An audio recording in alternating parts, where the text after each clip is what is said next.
The Silicon Compromise. AMD just locked down a massive 6-gigawatt GPU commitment from Meta for its new 2026 MI450 chips, but the press release hides a brutal technical compromise. Meta did not order the standard flagship silicon. They demanded a custom variant that physically chops the compute units in half and guts the HBM4 memory from 432 gigabytes down to just 144. While the market cheered AMD finally securing a sovereign-scale footprint, the reality is Meta just forced their new supplier to build a heavily downgraded chip to slash the bill of materials. And the reason comes down to how Meta is aggressively segmenting its workloads. Workload segmentation. Meta knows this custom MI450 is useless for training frontier AI models. That is exactly the point.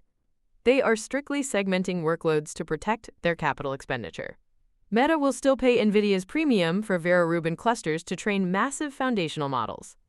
But for inference, they refuse to pay for proprietary NVLink networking they do not need. Stripping out the memory gives Meta a purpose-built inference engine that radically lowers the operating expense per token. But AMD is paying a strange price in equity to win this footprint. The equity kicker. To secure a deal of this magnitude, AMD is giving up equity. The 6-gigawatt agreement includes performance-based warrants allowing Meta to purchase up to 160 million shares of AMD stock as the deployment scales. AMD is essentially treating its own market cap as a customer acquisition cost. They are sacrificing near-term hardware margins and risking shareholder dilution to guarantee their Helios rack architecture becomes the default second source inside the largest data centers on Earth. By tying Meta's financial upside directly to AMD's stock price, they ensure Meta actually deploys the hardware rather than just using the contract as leverage. And the financial mechanics here reveal a structural trap for Nvidia's margins. The margin trap.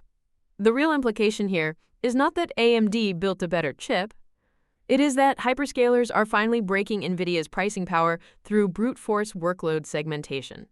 By securing this custom, stripped-down MI450 variant and financing it through equity warrants, Meta proves they no longer have to buy one-size-fits-all flagship hardware for every task. They are actively disaggregating their infrastructure spending. For industry operators, the signal is clear.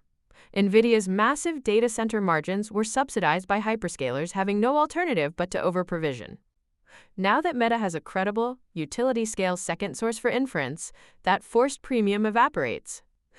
AMD accepts lower margins on the custom silicon because it locks in gigawatt-scale volume, while Meta systematically drives down its operating expenses for user-facing AI. The metric to watch next quarter is AMD's data center operating margin. If it stays flat despite this volume, it confirms they bought this market share rather than earning it. Subscribe for more